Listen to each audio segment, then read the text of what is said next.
part 2. Sorry about that, guys. You know, every time I think I have this figured out, I don't. So part 2 of your restorative class. So you've had your Supta Baddha Konasana, and you had your Supta Setu Bandhasana, again, my favorite. This is, I can't stress the healing power of this pose, and that it gets you into heart opening back bend. It allows all that rounded forward stuff that we do all the time to just let go. It opens the front body. It puts you, you know, in such a vulnerable, loving position. It's just very, very healing for the body. So hopefully you indulged and enjoyed that.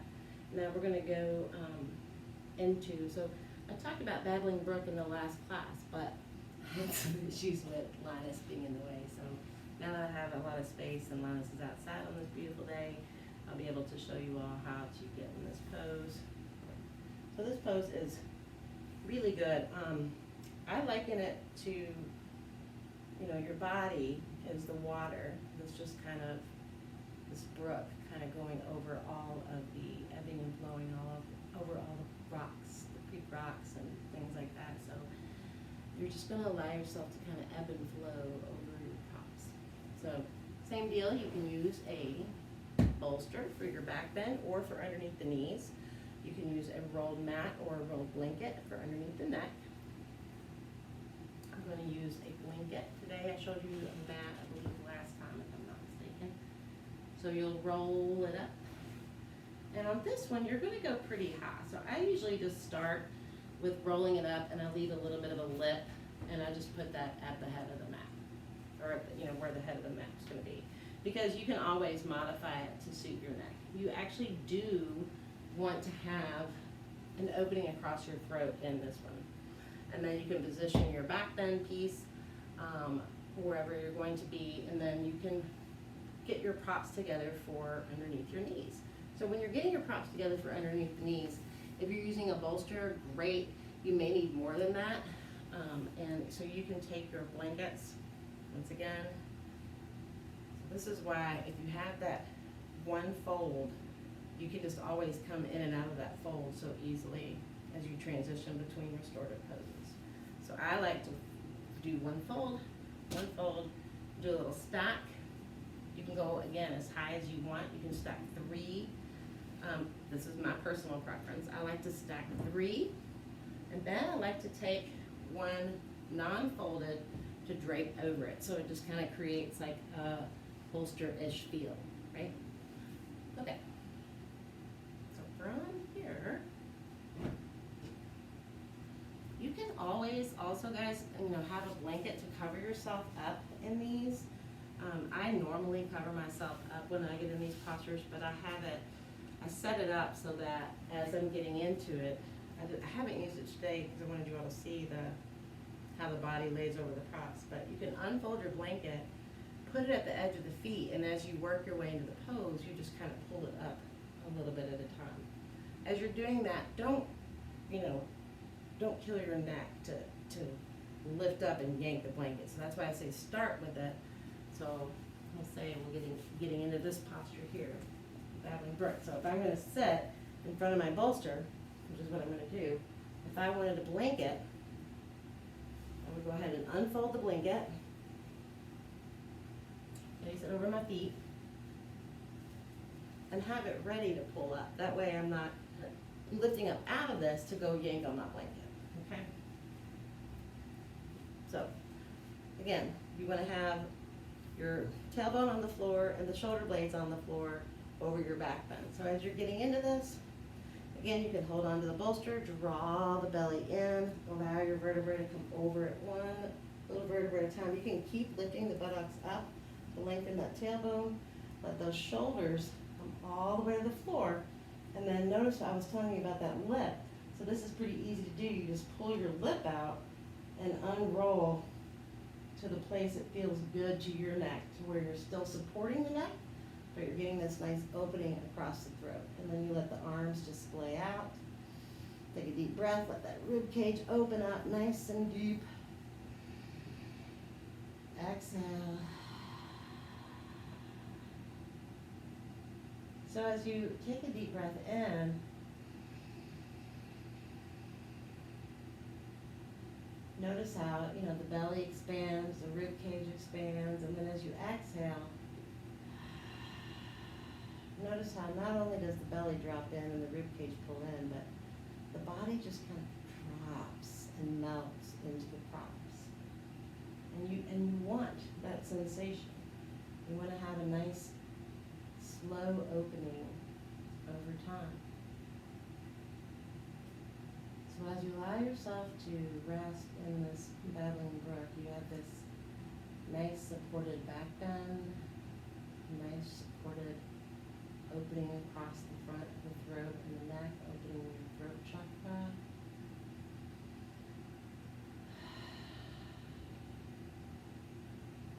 Once again, the heart is open, solar plexus.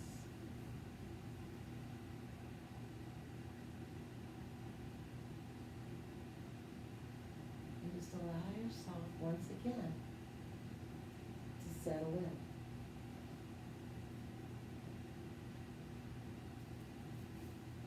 Let go any tension in the body. So with each and every breath, you're enabling a relaxation response in the body. You're allowing yourself to fully surrender. If you find that you have muscles that aren't kind of letting go, so first you can invite the breath there and kind of command the body to let go and see if they soften.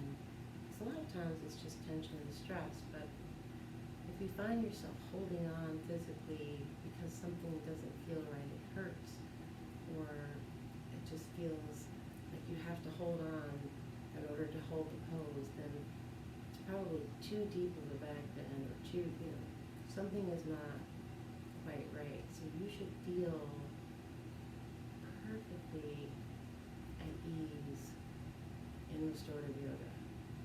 You really feel fully supported, fully, completely restored, right? So we're not holding on to anything.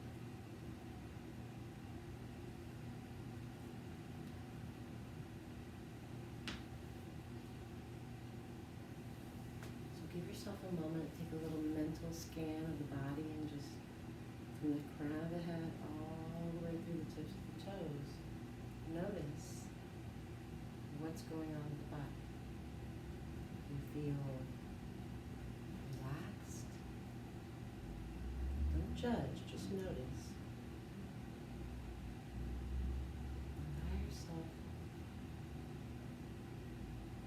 to let go and drift away.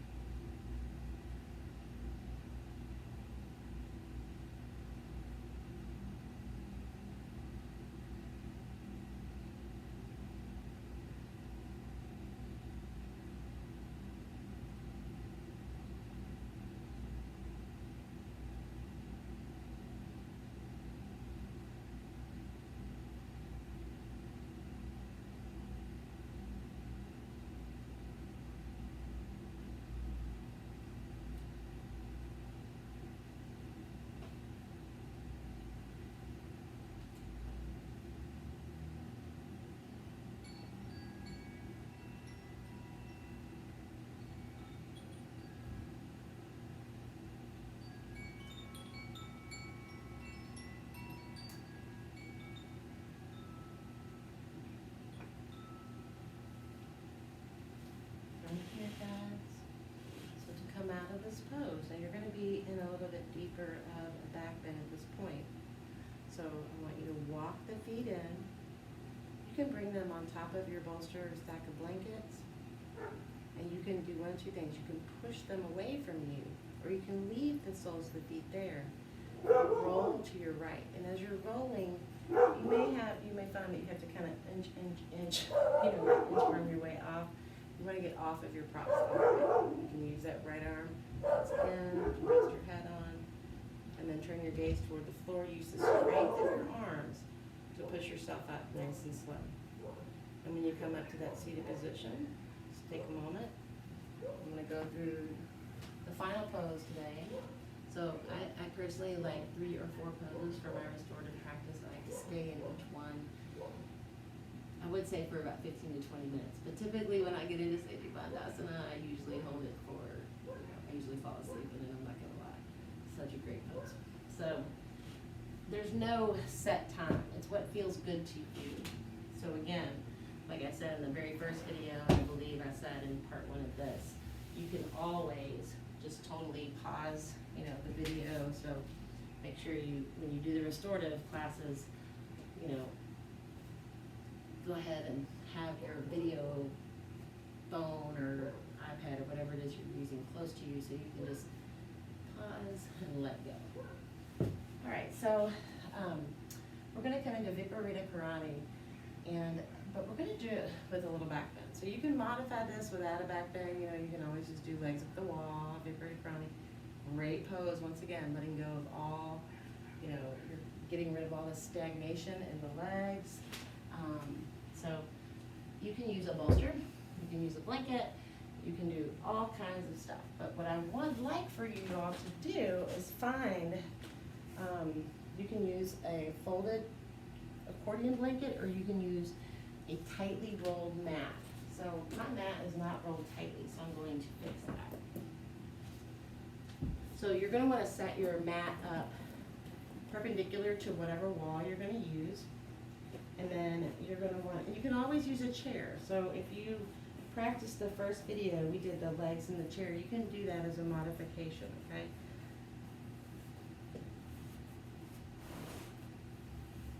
So if you're using a mat, you want to get it nice and tightly rolled up. So this is a pretty thick mat.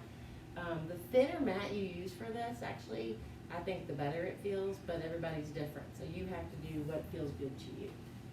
So you can set this up to where your bolster is going to be against the wall, your mat is perpendicular, and then you have this rolled mat there, or you can do your folded blanket. I was telling you a moment ago, you can do what we call accordion fold. So as you have it here, you fold it over, fold it over almost to where you would be a little over half, so you have a lip on the edge, and then you fold it back over. So you have this little accordion fold right in the middle of your folded blanket. So you can see that? There's your other example of that. So if you have a really long torso and you feel like you're going to be longer than your rolled mat, then you're going to want to support your head, and you can either use a second rolled mat, or of course you can put blankets there. So totally up to you. I personally do not have a long torso at all. So to get into legs up the wall, I have a fireplace here because I get really cold. It was really chilly in here, but so I'm just going to kind of show you this. Normally, hopefully you don't have a fireplace here. At least it's not lit, right? So as you come into this, you want to sit on the side of your bolster, okay? And then you're literally going to take, you can use your left arm or left hand on the floor. You can use your prop if you want, but notice that, that if you have a mat, it's going to roll. So try to use a little more stable area there. And all you're going to do is hike your right glute, your butt cheek, up on the wall. So hike it up there, all right? Then you're going to just take, now when you first start doing this, if you've never practiced this pose before, we always giggle because everybody kind of like does a little roly-poly a few times. Take your time with it, have fun with it, it's no big deal. Take your right arm behind you, and you're just going to bring your legs up the wall as you kind of pivot your left arm around. So you literally just slide them up the wall. You're going to come down to your elbows first. So you've got that rolled mat, what's it called? Right in center with the spine, okay, right along with the spine. And then just allow yourself to drape the body over that rolled mat. So now you have, your head, everything is in one line. Make sure you didn't push the top of it over to the side, right?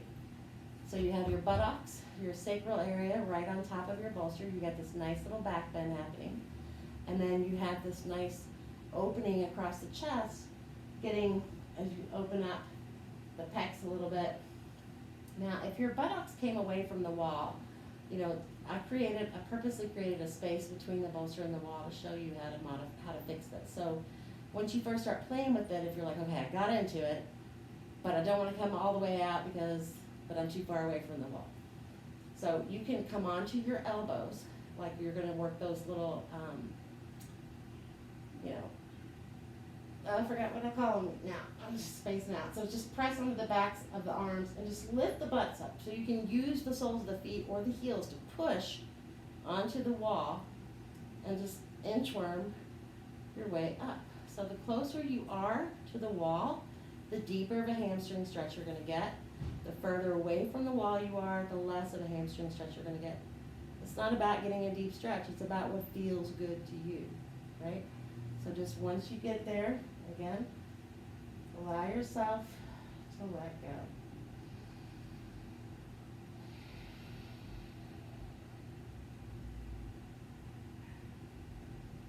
So when you find your sweet spot in the pose, just release. Those of you that need a little modification for this, I'm gonna show you a different modification, okay? So if your hamstrings are really tight, right, you would not be inching up against the wall. You would be further away from the wall. You can have a soft bend in the knees. A lot of people will go ahead and drop their heels, but then they end up with a feeling of a stretch on the back of the knees, the soft tissue. And we really don't want to stretch that space too much. So you can just put a soft bend in the knees, okay? You can also do this pose, I'm going to roll to the right, without your roll.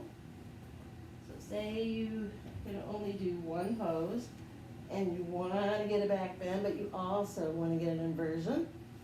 So you can, notice I'm doing my inchworm again. So you can just get the nice back bend, hopefully you can see that. So the sacrum is fully supported. It's like a supported bridge, except you have these nice long legs up. Well, most of you maybe have long legs, I have short legs. But you got the legs up the wall. And then again, you know, I'm turning my head to look at the video to make sure you all can see what I'm doing. Don't do that. Just maintain your nice natural curve of the neck. Close your eyes. And allow yourself to let go, completely dissolve all of your tensions, all of your stresses, all of your worries. Let them just float right away from you.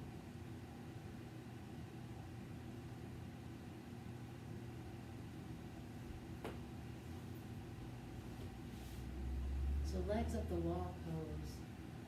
Liberated earlier. You have this lovely feeling of negative brain. So suddenly you can allow your brain to kind of shut off. And even though we're going to have those thoughts, of course, because our mind, our brain's meant to think, it's supposed to. But this gives us a nice space to allow ourselves to witness those thoughts and to really detach from them. And you get that freshly oxygenated rush of blood flow to your brain, to your lymphatic system.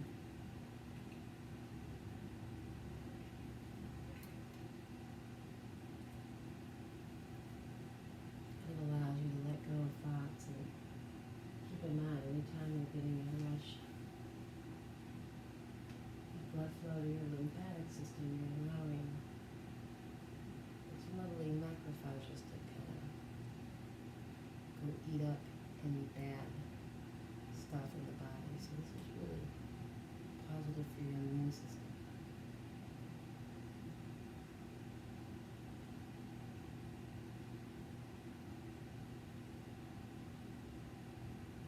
Allow any stagnant energy in those legs to just drip from the toes all the way down. Rejuvenating and re-energizing your legs.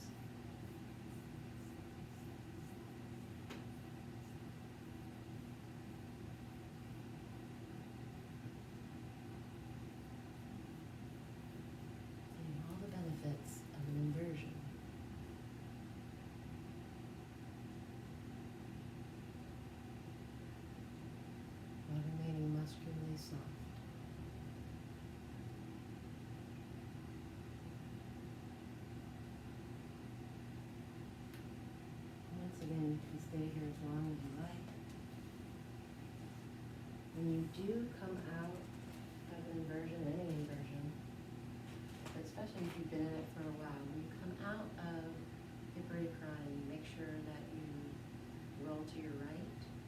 So you would bend the knees into the chest, give yourself a little squeeze, and roll to your right, completely off of your props, using your right arm as a pillow, and stay there for a while. Allow yourself to kind of let the inversion do its magic, work its magic. Allow yourself to stay on your right side.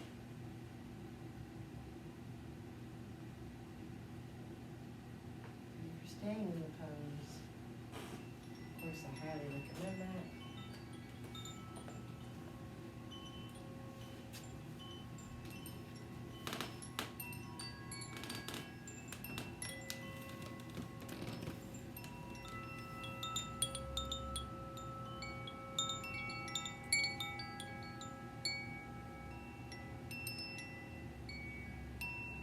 Hope you all enjoy your restorative practice. Hope you all have a very lovely evening.